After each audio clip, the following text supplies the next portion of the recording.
inyong mga screen ang traffic situation sa EDSA Corner Monte de Piedad sa Cubao.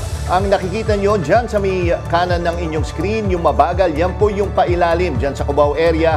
Papunta po yan sa Mandaluyong at Makati area. Yung nakatigil naman sa service road, yan yung mga papuntang pakaliwa dyan sa may Aurora Boulevard. Yung nakikita nyo naman sa kaliwang bahagi, yung medyo gumagalaw pa, medyo mabagal, no? Pero gumagalaw pa sa mga oras na ito, yan yung papuntang Mega Q-Mart, Quezon Avenue at dyan sa may North EDSA. Araw po ng Huwebes, January 30, 2025. Kapit na Pilipinas dahil aarangkada na ang mga maiinit na balita. Ako po si Nina Corpus. Raratsada at maghahatid ng balita sa bawat sulok ng bansa. Sabayang naririnig sa Radyo 630 sa Metro at Mega Manila at Regional FM radio station sa Luzon, Visayas at Mindanao. Ako po si Jack Batallones. Ito ang Arangkada Balita. Lalaki sinaksak ng karelasyong lalaki rin dahil sa matinding selos. Suspect nagpakamatay daw pagkatapos. Uy, Ginoo ko ning Ali, oy. Lolo pinagtataga ng lasing na pamangkin, patay. 200 pisong dagdag sahod, inaprubahan na ng komite sa Kamara. Pero sapat na ba para sa mga manggagawang Pinoy? Iligal na minahan sa Surigao City, ipinasara. 6 na Chinese na trabahador, arestado. At Nations Girl Group Bini, naghahanda na para sa kick-off ng Biniverse World Tour. Isang binata sa Libmanan, Camarines Sur ang sugatan matapos tagain ng karelasyon nito.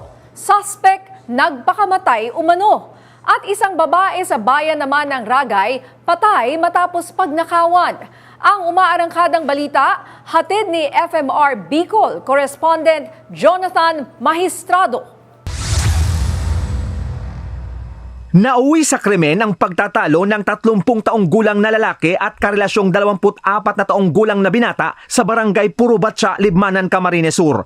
Inundayan ng saksak sa likod ng sospek ang biktima nang makitang may kainuman na babae sa isang lamay sa barangay noong January 27. Hindi umano kinaya ng sospek ang matinding selos lalo't may una na silang di pagkakaintindihan ng karelasyon. Naman natin yung mga kapatid nating member ng LGBTQ, talagang parehas din naman ng normal na nagkakaroon din ng pakiramdam ng selos. Sa follow-up operation, bumungad sa pulisya ang mga bakas ng dugo sa tinitirahan ng sospek na natagpuan sa kwarto na walang malay dahil sa 4 na saksak sa leeg. Dinala siya sa ospital pero dead on arrival na roon. Ayon sa investigador, sinaktan nito ang sarili habang pauwi sa bahay pero duda ang kaanak kaya ipina-autopsy ang bangkay. Sa Ragay, Camarines Sur, ninakawan na ng 100,000 piso at cellphone, pinatay pa ng magnanakaw ang 56 anyos na biktima sa barangay Katabangan proper. Ayon sa pulisya, sinakluban ng unan sa mukha ng sospek ang biktima habang natutulog kahapon ng madaling araw. Madali umanong nakapasok sa bahay ang sospek dahil tinanggal nito ang jalousie window at naabot ang lock ng main door. Naaresto rin ang sospek kinahapunan. Jonathan Maestrado, umaarangkada sa pagbabalita. Daan-daang kahon ng mga hinihinalang smuggled na sigarilyo ang naharang sa isang checkpoint sa Lanao del Sur. Nabuking ang mga kargamento dahil ang sasakyang nagbibitbit sa mga ito walang plate number. Iyan ang umaarangkadang balita ni FMR Iligan correspondent Jam Nueva. Arestado ang 2 lalaki sa checkpoint sa Barangay Piksan, Calanugas, Lanao del Sur, Miyerkules ng madaling araw. Ang minamaneho kasi nilang sasakyan, walang plaka. Nang inspeksyonin ng van, tumambad ang higit 500 kahon na ito. Naglalaman ang mga ito ng nasa 28,500 range ng hinihinalang puslit na sigarilyo na nagkakahalaga ng 9.4 million pesos. Plano umano itong dalhin sa Marawi City. Base sa report ng mga pulis, may natanggap silang tip na may idadaang kontrabando sa lugar. Agad silang nagkasa ng joint anti-smuggling operation pero naging mas madali ang paghuli dahil ang sasakyan walang pagkakakilanlan. Iniimbestigahan po natin baka meron silang tinatagong warehouse in between dito sa area natin, doon sa area na kung saan nahuli at saka sa Marawi City. Kinilala ang mga sospek na sina alias Aka, 30 anyos, at alias Amad, 34. Kapwa silang residente ng Tugaya, Lanao del Sur. Ito na ang ikalawang anti-smuggling operation ng pulisya sa Lanao del Sur ngayong taon. Samantala, nakakulong na ang mga sospek habang dinala na sa Bureau of Customs sa Iligan City ang mga nakumpiskang puslit na sigarilyo. Jam Nueva, umaarangkada sa pagbabalita. Patay ang isang lolo matapos tagain ng sariling pamangkin habang natutulog sa Davao del Sur. Samantala, isang lola naman ang sugatan matapos tagpasin ang kanyang tenga ng kasamang pasahero sa van sa Davao del Norte. Yan ang umaarangkadang balita ni FMR Davao correspondent Hernel Tocmo. Uy, ginoo ko ning ali, oy. Duguan habang nasa duyan ang 71 taong gulang na lolo matapos pagtatagain ng sariling pamangkin sa barangay Santo Niño, Kiblawan, Davao del Sur, Martes ng gabi. Dead on arrival sa ospital ang biktima matapos magtamo ng matinding tama sa likod ng ulo. Ayon sa Kiblawan Police Station, lasing ang suspect na si Ale nang mangyari ang krimen. Ayon sa hepe ng Kiblawan Police na si Police Major Robert James Carumba, dati nang bayolente ang suspect kapag nakakainom. May mga alitan daw sila noon sa tuwing nalalasing itong suspect, itong tsuhin niya yung umawat. Kaya lang pag umawat daw itong tsuhin niya, sinusuntok naman siya. Yun yung rason niya daw. Nahuli ang suspect na nagtatago sa likod ng kanilang bahay. Naharap siya sa kasong murder.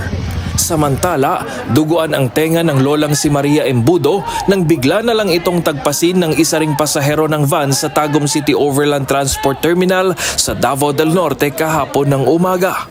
Ayon sa pulisya, galing sa Davao de Oro ang mga pasahero at dalawa na lang silang naiwan sa loob ng van.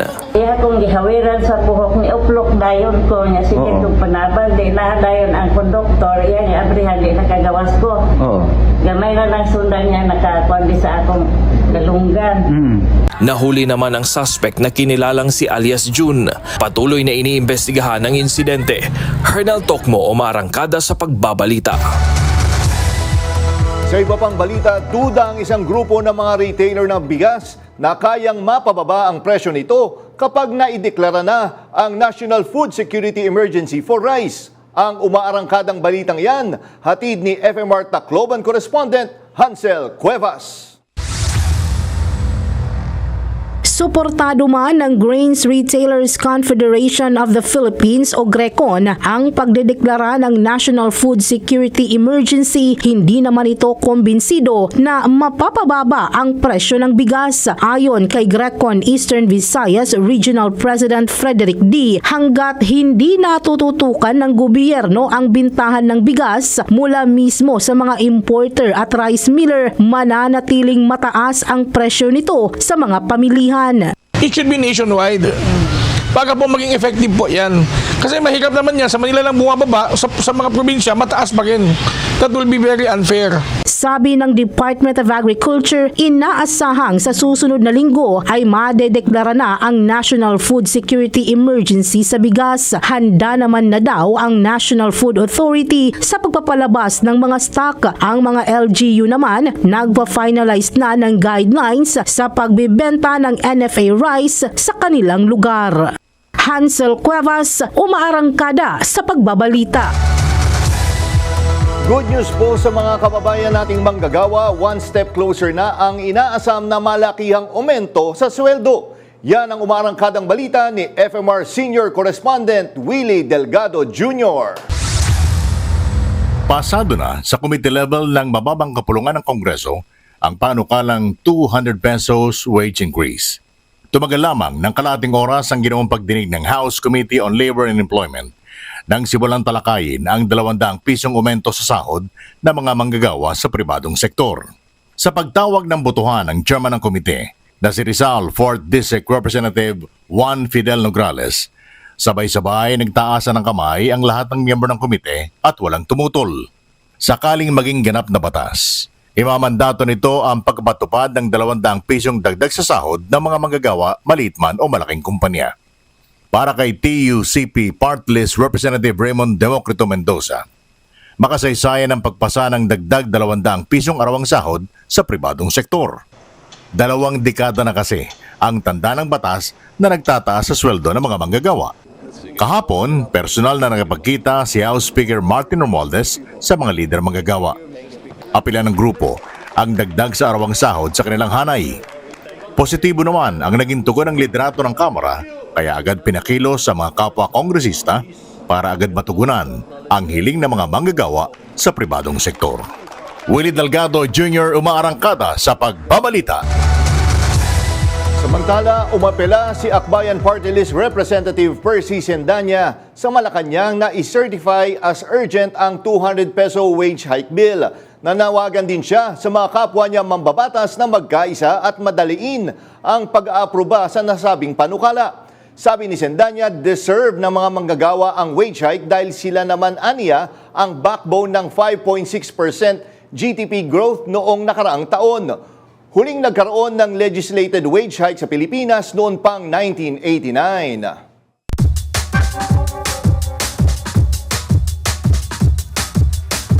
Siyempre, magandang balita ito para sa ating mga kababayan, no? Partner, may dagdag sa sahod at mas makakagaan sa araw-araw ng ating mga kababayan kung matutuloy ito. Biro mo, sinabi sa kanina, 1989 pa ba? Yung Ang tagal last na, 1989. Legislated wage hike. Oo. Ako, nag-aaral pa tayo noong mga panahon na yun. So, ganun na katalaga. Kaya nga, ang ginawa natin, tinanong natin para sa ating masasabi, tinanong natin yung ating mga kababayan kung sapat na ba yung 200 pesos na aumento sa kanilang sahod. At ito ang kanilang masasabi. Sapat na rin po siguro kasi nasa 645 na rin naman ang minimum today. Sa opinion ko lang po sir, sakto na naman po kasi nadagdag naman tayo sahod. So dati nga nagtitiis tayo na 600 yung sahod natin, napagkasya naman natin. So ngayon, also okay na po. Kaya may dagdag sahod, ay papasalamat na sa gobyerno. Laking bagay na yan sa mga empleyado. 200. Marami na ka mga itulong yan, 200 na yan. Sa ngayon po kasi napakataas talaga ng mga bilihin. So yung 200 na yon, pwede na rin po yun. Malaking bagay na po yun. Malaking bagay na rin. Malaking bagay na rin. Pero sana nga matupad yan.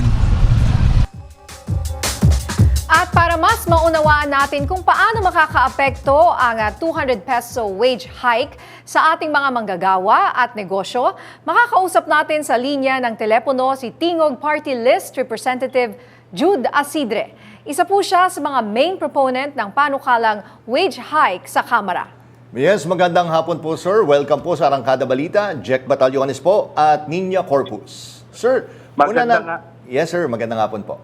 Magandang hapon po. Okay. Sir, yun nga maraming natuwa doon sa interview natin na magkakaroon na finally ng wage hike. Sir, can you tell us more details kung gaano kahirap bago natin talaga naipasa to sa komite, sir? Ano yung mga pinagdaanan po natin?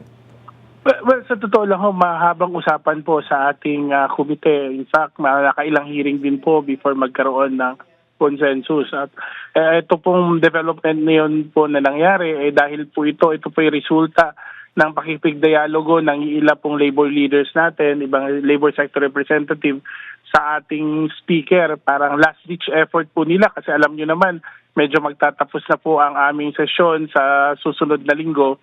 Kaya minabuti po ng speaker na direkta mismo sa mga labor leaders marinig ko ang kahalagahan at ang impact nitong ating gagawing legislated wage hike. Okay. Congressman, gaano pa po katagal bago natin makamit po ito? Kasi first reading pa lang ba ito? Meron pang second and third bago po ito maipasa? Gaano po katagal? Inaasahan natin na maitatalakay po sa plenaryo sa susunod na linggo. At gaya ho ng sinabi ng ating speaker, all hands on deck po kami para aralin po kung paano po mas mapapaganda tong batas na to at syempre makakala pa ng mas maraming susuporta dito. Kung makapag-approve po tayo on second reading, malaking milestone na po yun kasi at least after po ng election ay approval na lang on third reading. Kaya maganda din yung panawagan ng ating mga kasamaan sa Kongreso kung masa-certify as urgent ng ating Pangulo, itong panukalang ito, pwede pong gawin na second at third reading magkasabay next week. Pero kung hindi man, at least ang third reading pwede after ng elections. Yun nga, Congressman, no? So realistically, tingin nyo, hindi na ito mahabol definitely after election na po? We're pressed for time, no? Kasi alam mo naman, lahat ng batas po ay kailangan may pagitan na 3 araw mula sa second reading at third reading. Kaya nga, mahalaga yung sana, inaasahan natin na hinihiling natin na pagdeklara bilang urgent ng Pangulo kasi ma-shorten po yung waiting period na 3 days. Pwede pong gawin ng magkasabay o parehong araw. Pero in any case, no, malaking tagumpay na rin ito para sa ating mga manggagawa kasi matagal na nilang pinaglalaban ito. At alam naman natin, madalas sa hindi, ang mga batas pag na-approve na on second reading ay diretso na po yun sa third reading. Ang inantay lang yung pagtupad lang sa patakaran po ng Kongreso. Okay. Pero pagkatapos po niya na kailangan i-reconcile nyo rin po, no, dun sa Senado na nag-approve naman ng 100 peso legislated daily minimum wage hike noong March 2024.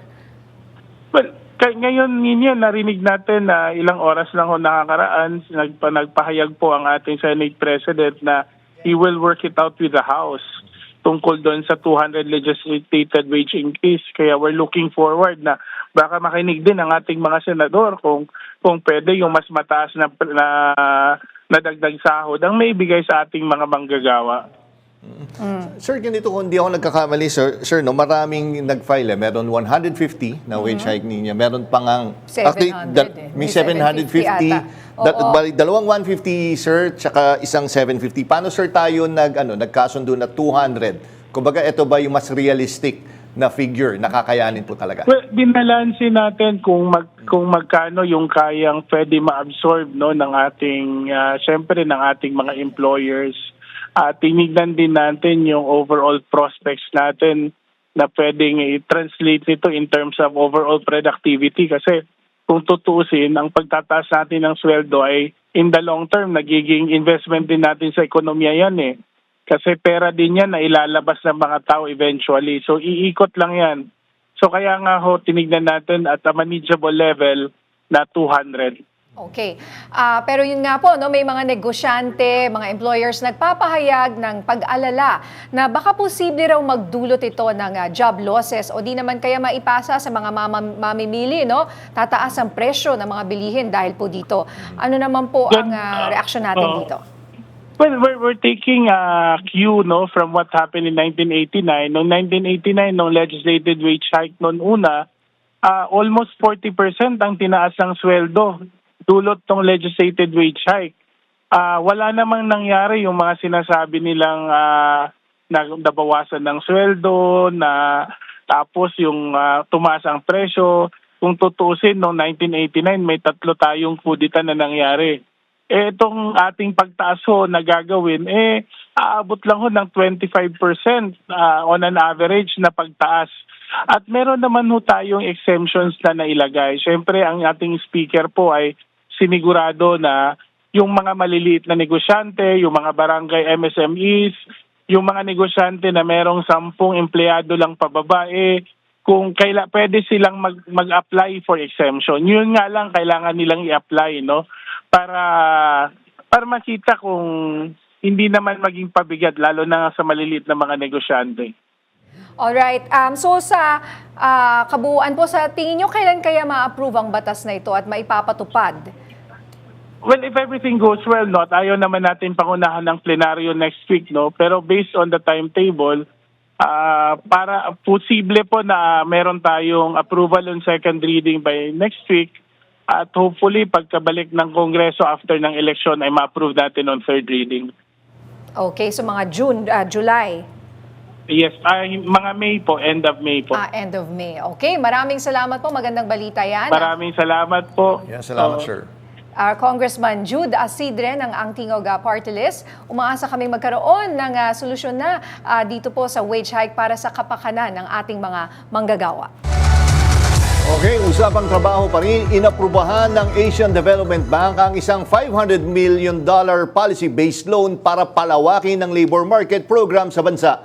Layon umano nitong i-improve ang productivity ng mga manggagawang Pinoy. Suportado din ito ang pagsusulong ng isang investment-friendly environment para makagawa ng mas maraming trabaho. Sa iba pang balita, muling naghain ng petisyon ang ilang transport groups sa Land Transportation Franchising and Regulatory Board o LTFRB para itaas ang minimum na pasahe sa tradisyonal na jeepney. Mula 12 pesos, isusulong na gawin itong 15 pesos. Ayon sa grupong Pasang Mazda, Altodap at Akto, hindi na sapat ang 12 pesos na pasahe ngayon para matugunan ang patuloy na pagtaas ng presyo ng produktong petrolyo at iba pang gastusin. Ayon sa grupo, 2022 pa nang huli silang maghain ng parehong petisyon pero hindi na aprubahan dahil sa pagbaba ng presyo ng langis noon. Pag-aaralan naman daw ng LTFRB ang nasabing usapin. Sa ibang balita, nagsalpukan sa Himpapawid ang isang commercial airline at isang military helicopter malapit sa Reagan Washington National Airport sa Amerika. Nangyari ang insidente malapit sa runway 33, alas 9 ng gabi oras dyan sa Estados Unidos.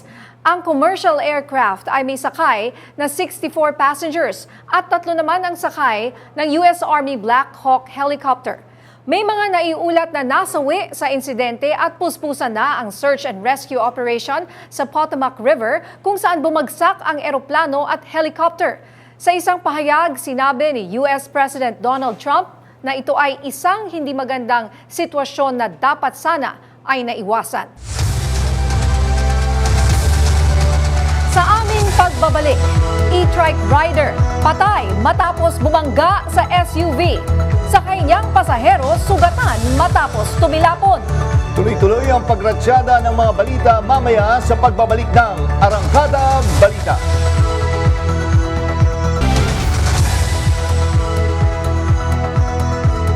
Mga familiar names pa rin ang nasa top 13 ng pinakahuling senatorial survey ng Social Weather Station. Pawang positioning lang ang pinag-iba ng survey na ginawa noong Disyembre sa survey na ginawa nito lang January 17 to 20. Maliban na lang kay dating Senador Kiko Pangilinan na mula rank 15 ay umakyat ito sa rank 11 to 13. Malaki naman ang ibinaba ni Senator Bong Revilla mula sa rank 2, bumaba ito sa rank 11 to 13. Inilabas ang resulta ng survey halos 2 linggo bago magsimula ang campaign period sa February 11. Samantala, sa mas pinaigting na seguridad ngayong election period, aabot na sa 408 na lumabag sa election gun ban ang naaresto simula noong Enero 12 ayon sa Philippine National Police. Pinakamaraming naitala sa Metro Manila na may 112 violators. Sinundan ng Central Luzon na may 87 at Central Visayas na may 43. Kabilang sa mga naaresto ang 4 na personnel ng AFP, 2 mula sa ibang law enforcement agencies, 8 security guards, 1 government official at 3 foreign nationals. Mula nang magsimula ang gun ban, mula sa kabuuan, higit 400 na ang nakumpiskang armas. Kasunod ng Metro Manila, pumapangalawa nga ang Central Luzon sa may pinakamaraming paglabag kaugnay ng gun ban. Ang detalye sa pag-arangkada ng balitang hatid ni FMR Central Luzon correspondent Gracie Rutao. Sa mahigit 2 linggong implementasyon ng gun ban, 103 individuals na ang naaresto ng COMELEC sa Central Luzon. 101 naman ang mga nakumpiskang baril. Sabi ni Police Regional Office 3 Director, Police Brigadier General Jean Fajardo. Bunso dito ng pinalakas na kampanya laban sa illegal na mga baril. Bahagi rin niya ito ng pinaigting na paghahanda para sa halalan sa Mayo. Sa 101 na baril na nakumpiska, 38 ang nasabat sa mga checkpoint. 21 ang na-recover sa mga police response, 39 sa bypass operations at 3 mula sa iba pang law enforcement actions. Sa mga naaresto naman, 98 ay mga sibilyan, 4 ang security guards at 1 sundalo. Binigyan din ni Fajardo ang kahalagahan ng pakikipagtulungan ng publiko para matiyak ang mapayapang halalan. Nanawagan din siya sa publiko na sundin ang mga alituntunin at iulat ang mga paglabag sa batas. Sa datos ng PNP as of 6 a.m. ng January 29, 2025, pangalawa ang Region 3 sa may pinakamaraming paglabag at illegal firearms confiscation sa bansa. Nangunguna ang NCR habang ikatlo ang Region 7. Gracie Rutao, umaarangkada sa pagbabalita. Inilabas na ng COMELEC ang schedule para sa local absentee voting. Gagawin yan mula April 28 hanggang 30, alas 8 ng umaga hanggang alas 5 ng hapon. Qualified sa early voting ang lahat ng government officials, maging mga empleyado nito. Kasali rin ang mga miyembro ng PNP at AFP, pati na ang mga miyembro ng media. Maraming Pilipino ang kontento sa Marcos administration. Batay sa 4th quarter survey ng Social Weather Station o SWS, 59% ng mga Pilipino ang aprobado sa kabuuang pamamahala ng gobyerno. Mayroon namang 17% ang hindi tiyak habang 23% ang nagsabing sila ay hindi nasiyahan. Kabilang sa mga programa ng gobyerno na nasiyahan ng mga Pilipino ang pagtulong sa mga biktima ng kalamidad, pagpapaganda sa edukasyon, prioridad sa mga mahihirap, dagdag na trabaho, at ang pagpapaunlad ng agham at teknolohiya. Magandang balita para sa mga PhilHealth members, inaprubahan na sa ikalawang pagbasa ng Kamara ang panukalang batas na magbababa sa PhilHealth Premium Contribution Rate mula 5% patungong 3.5%. Sa ilalim ng House Bill 11357, o ang panukalang batas na nagpapalakas sa sistema ng healthcare sa bansa, titiyakin itong mas epektibo at patas ang serbisyong pangkalusugan, lalo na sa panahon ng public health emergencies. Ang pagtaas ng premium rate ay isa sa ilalim sa masusing actuarial studies at susuriin ng isang independent body upang matiyak ang tamang pagpapatupad nito. Sarado ang bahagi ng isang highway sa Hinabangan, Samar dahil sa isang sinkhole. Yan ang umaarangkadang balita ni FMR Tacloban correspondent Hansel Cuevas.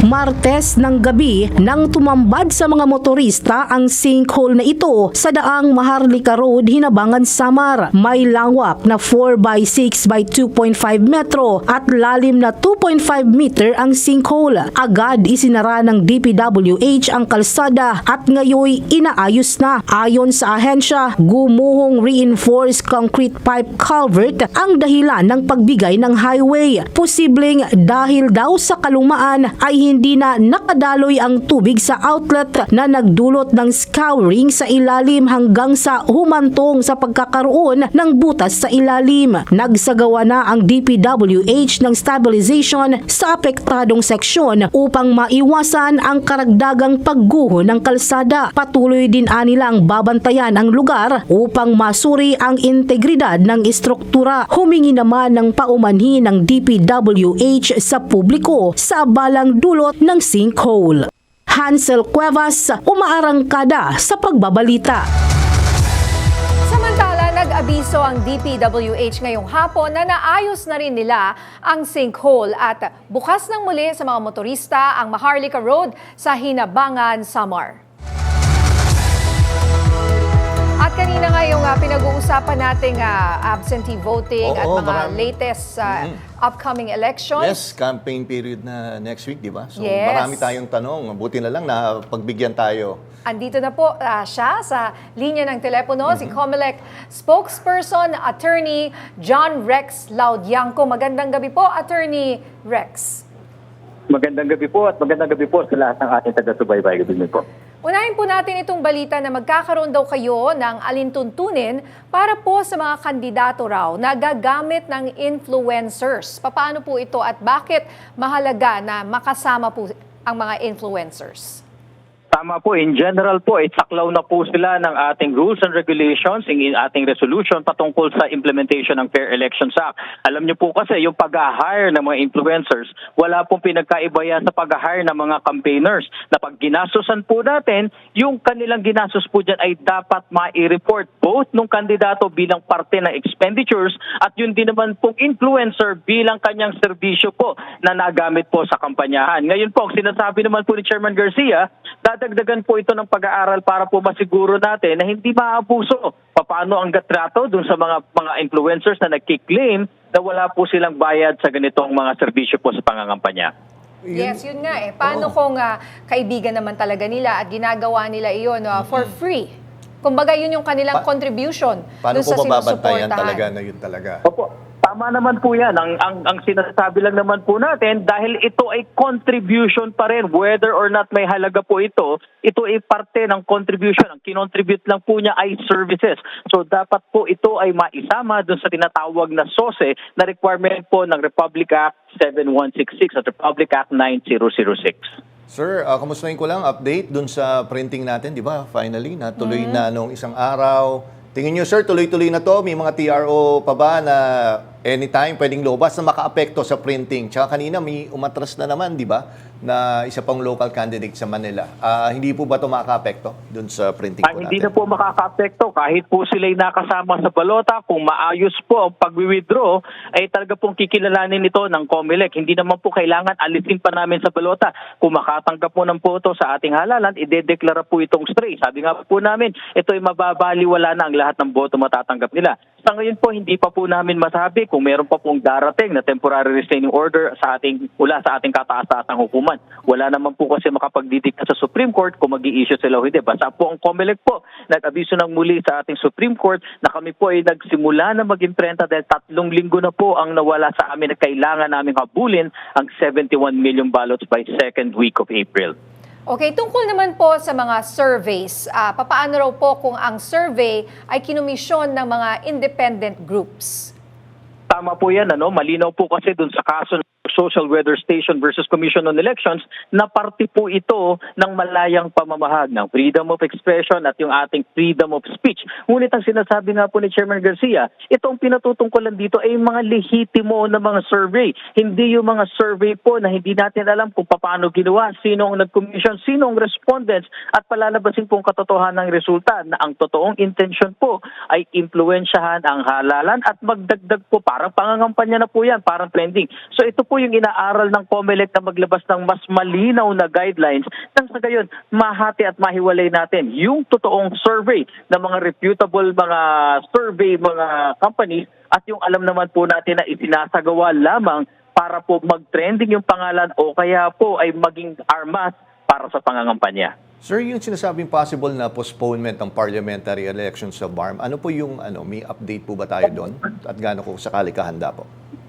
Tama po, natanggap nga po natin ang balita na talagang nag-certify po ang ating Pangulo na urgent po yung bill patungkol po sa resetting ng Bangsamoro parliamentary elections. Ito naman po ay kinikilala ng COMELEC na talagang mataas ang porsyento na maging batas ito. So ano po ang ginawa namin? Pansamantala po ay hindi po na inimprenta ang balota para sa parliamentary elections. Hindi po ibig sabihin na huminto ng COMELEC sa paghanda. Ngunit paghahanda po ito na kung sakaling maging batas, hindi po tayo masasayangan ng 2.3 million ballots. Kung sakali naman po hindi magtuloy ito bilang batas, wala pong problema. Kaya pong habulin ng COMELEC ang pag-iimprenta ng 2.3 million ballots para sa parliamentary elections. Dito naman po sa tungkol sa absentee voting po, paano ba makasali mga qualified po dito, katulad namin ni Jack, mga members of the media, paano po kung gusto namin sumali dito po sa gagawin sa April 28 hanggang April 30 po na absentee voting? Tama po, meron po tayong ilang araw para maka-avail ng local absentee voting. Ang kailangan lang po, katulad ninyo po ng mga media practitioners na alam namin po kung gaano kabigat ang trabaho sa araw ng halalan. Hindi na nga po tayo pare-pareho nakakauwi. Kami po sa COMELEC, ang ating mga law enforcement at security personnel mula sa AFP, sa PNP at iba pa. Meron po tayong pribilehiyo mula sa local absentee voting law na pinatutupad ng Resolution 11091. Mag-apply lang po tayo, mag-manifest tayo ng ating intent na mag-avail not later than March 7. So paalala po, yung nagnanais mag-avail ng local absentee voting at nakwalipikado ay mag-apply lamang po doon sa pinakamalapit po namin na mga election officers at yung pong mga ahensya ng pamahalaan, yung po magmamanifest para po maka-apply yung mga taong gobyerno po sa local absentee voting. Meron na po kaming ipinaskil sa aming social media page. Nandun na rin po yung link, yung QR code na maaari po natin magamit para po matulungan tayo sa pag-apply. Makuha na rin yung form po para sa pag-apply dito. Sir, yung mga teachers, kasama po ba dyan sa local absentee voting? Opo, maari po sila, pero ang maganda po kasi sa ating mga guro na maninilbihan, ang kinukuha na po natin mga electoral boards ay mismong mga residente at registered voters ng mga munisipyo po at yung mismo pong barangay kung saan po sila boboto. So ang nangyayari po dyan, hindi na sila ekstrang balota, kundi parang mismong botante na po sila ng munisipyo. So ano po ang mangyayari? Meron po silang pribilehiyo. Kung sila po ay taga-runa sa presinto na yon, bumoto na sila dahil kasama na ang pangalan nila doon sa tinatawag po na Election Day Computerized Voters List. Kung hindi naman po ganun ang situation at maaari pong nasa ibang presinto sila, ay may pribilehiyo po sila. Siguro po perhaps umalis ng lunch break or during break, magtagal ng walang isang oras, makaboto at bumalik po sa presinto ng paisa-isa. Yan po ang sistema nating sinasagawa. It's either nandun nila sa presinto para makaboto at kasama ng pangalan nila, or pinapahintulutan po silang pansamantalang umalis. May maiiwan po lagi na dalawa na members ng board. Paisa-isa lang po yung alis, makaboto at bumalik po kagad sa kanilang istasyon. Ayan, so okay, ngayon ano na po malapit na po ang campaign period. Paalala po sa ating mga kandidato.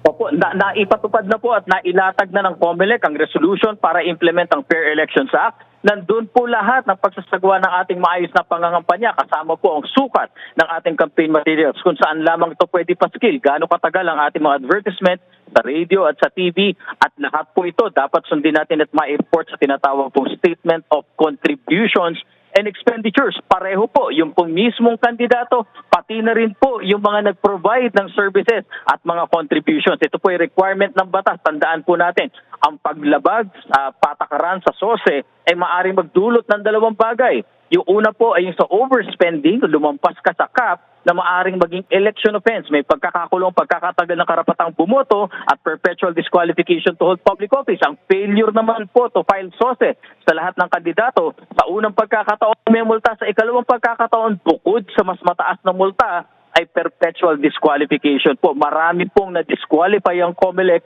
perpetually dahil sa hindi pagtupad sa patakaran sa SOSE. Okay, maraming salamat po, COMELEC spokesperson Attorney John Rex Laudianco. Thank you, sir.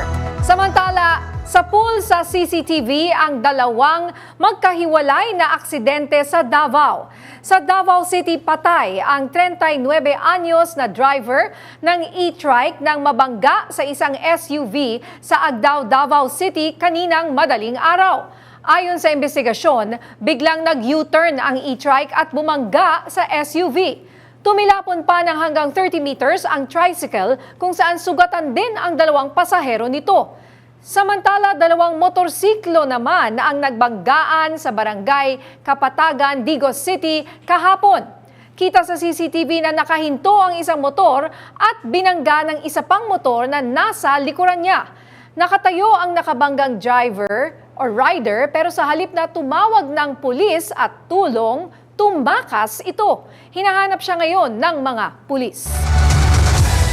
Sa iba pang balita sa Cotabato, patay sa pamamaril ang isang basketball player na sa National Highway sa bayan ng Mlang kagabi. Dalawang tama ng bala sa gilid ng katawan ang tinamo ni Ken Fred Segura. Sabi ng mga pulis, papunta sa isang basketball venue ang biktima at pamangkin nito nang tambangan siya ng hindi pa nakikilalang suspect. Samantalang may nahuli naman person of interest ang mga pulis. Allegedly, maglalaro siya sa Pulang Lupa, sa barangay Pulang Lupa. And hindi niya alam yung daan. So pagdating doon sa may kanto, puminto sila kasama niya yung pamangkin niya. Nagtanong sila doon. Biglang sumulpot yung gunman, pinagbabaril sila, and then kumaripas na itong gunman, no, dala yung kanyang sasakyan. Okay, sa iba pang balita, tinatayang 24 na Pinoy ang na-deport mula Estados Unidos matapos madawit sa mga pawang petty crimes. Gayunman, kinukumpirma pa ng DFA na pwede pa itong madagdagan sa mga susunod na araw dahil sa utos ni US President Donald Trump na crackdown sa illegal aliens. At para nga bigyan tayo ng latest update, makakasama natin si Yusek Eduardo De Vega ng Department of Foreign Affairs. Magandang hapon po, Yusek. Jack Batallones po at Nina Corpus po. Magandang hapon. Yes, sir. Ano tayo, sir? Linawin lang yung sa na-deport. Ito, 24 is nandito na-deport na to. At kung di ako nagkakamali, ito po yung na-process pa during sa term po ni former President Joe Biden. Tama po, Yusek? Yes. Ang alam namin, nakauwi na yung mga yan.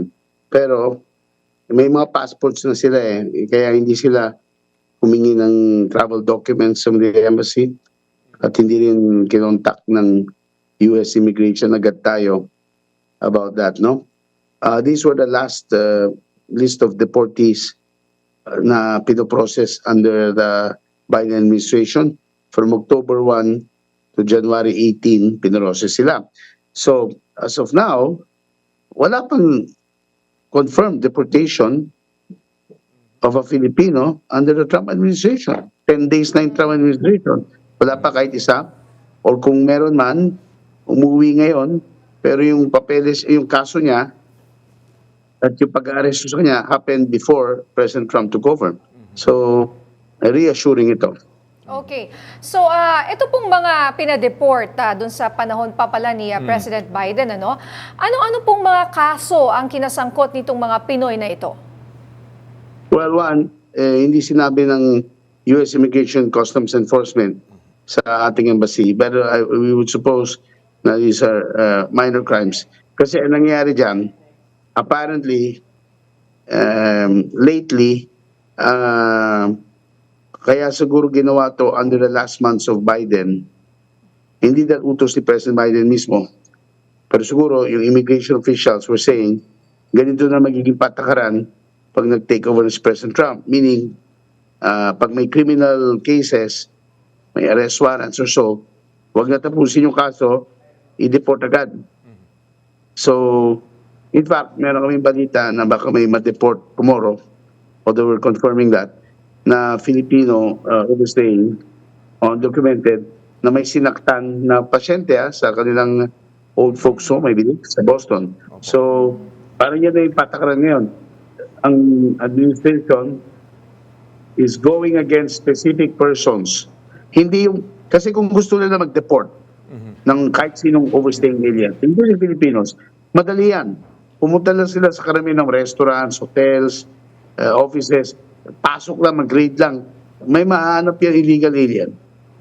Pero ang ginagawa nila ngayon, nagde-deport sila ng mga specific names sa listahan nila. And these are people with known criminal cases.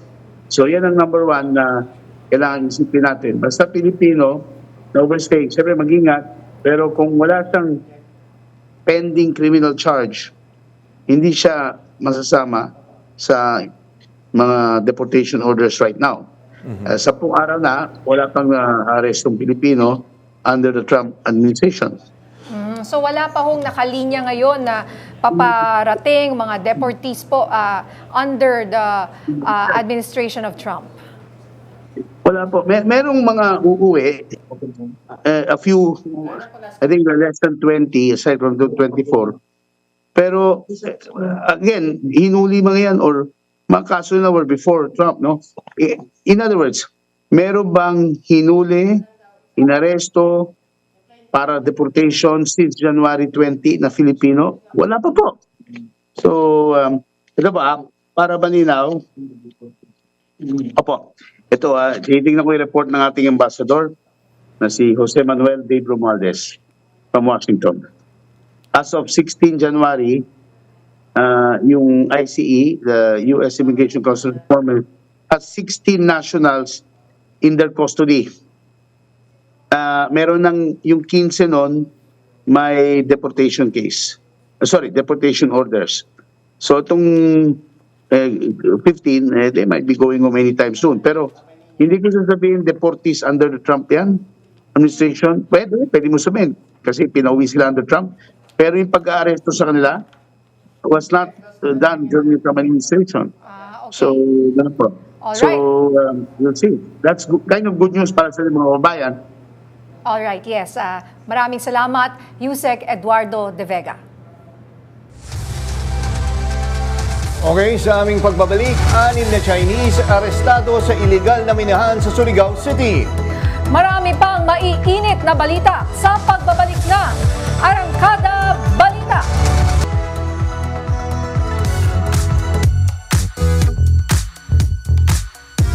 Muling nagpasabog ng energy ang Maroon 5 sa kanilang sold-out concert sa Mall of Asia Arena kahapon bilang bahagi ng kanilang Asian Tour. Pinangunahan ni Adam Levine ang nostalgia trip ng fans sa pamamagitan ng kanilang biggest hits tulad ng Sugar, She Will Be Loved at Moves Like Jagger. Sa gitna ng kanilang performance, pinuri ni Levine ang crowd, anya, nobody sings louder in a Maroon 5 concert than here in Manila. Ang concert ay inorganize ng Live Nation Philippines sa pakikipagtulungan ng Department of Tourism and Tourism Promotions Board Philippines.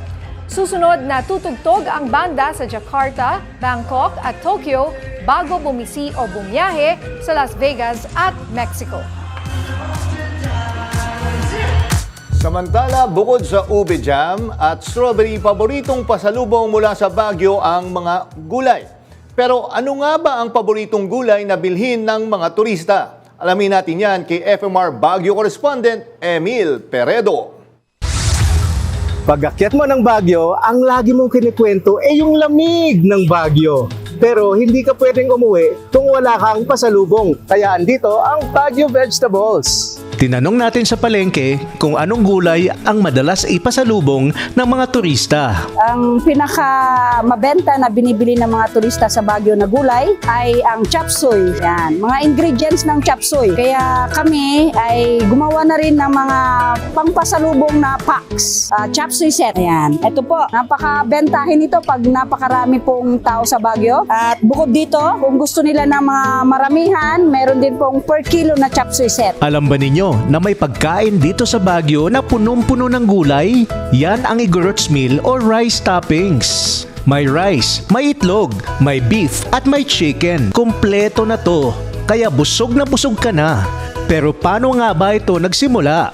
Ang Igorots meal, nag-umpisa po siya noong 1960s sa restaurant po ng tatay namin na ang pangalan nga po ay Jack's Restaurant.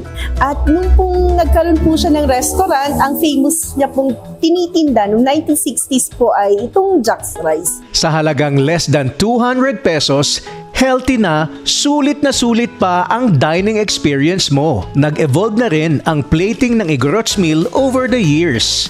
Dati, nasa isang bowl lang ang lahat ng sangkap. Pero dahil karamihan ay ayaw na nababasa ang kanin, kaya sa plato na ito sinaserve. Marami na ring restaurant na nag-o-offer nito ngayon. So sa next time na kayo umakyat sa Baguio, huwag niyo kakalimutan kumain ng rice toppings o Igorots meal. Nagimas. Emil Peredo, umaarangkada sa pagbabalita.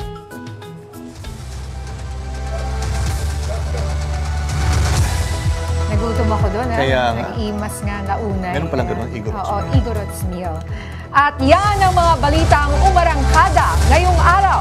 Ako si Nina Corpus. At ako naman po si Jack Batallones para hindi mahuli sa usapan, kapit lang hanggang sa susunod na Arangkada Balita.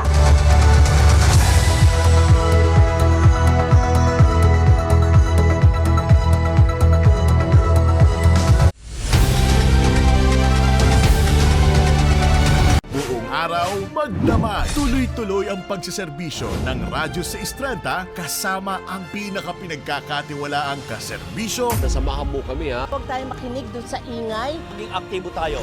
Pihit na sa Radyo 630. Nagmamadali ang mga issue at balita. Linawin natin. Linawin natin. Pagangin natin. Pagangin natin. Pasayahin natin. Pasayahin natin. ATM. Anong take mo? Kasama ang solid tambalang T-Rex. Tambalang T-Rex. Terry Ridon at Alex Baltazar. ATM. Anong take mo? Dito lamang sa Radyo 630 at Teleradyo Serbisyo.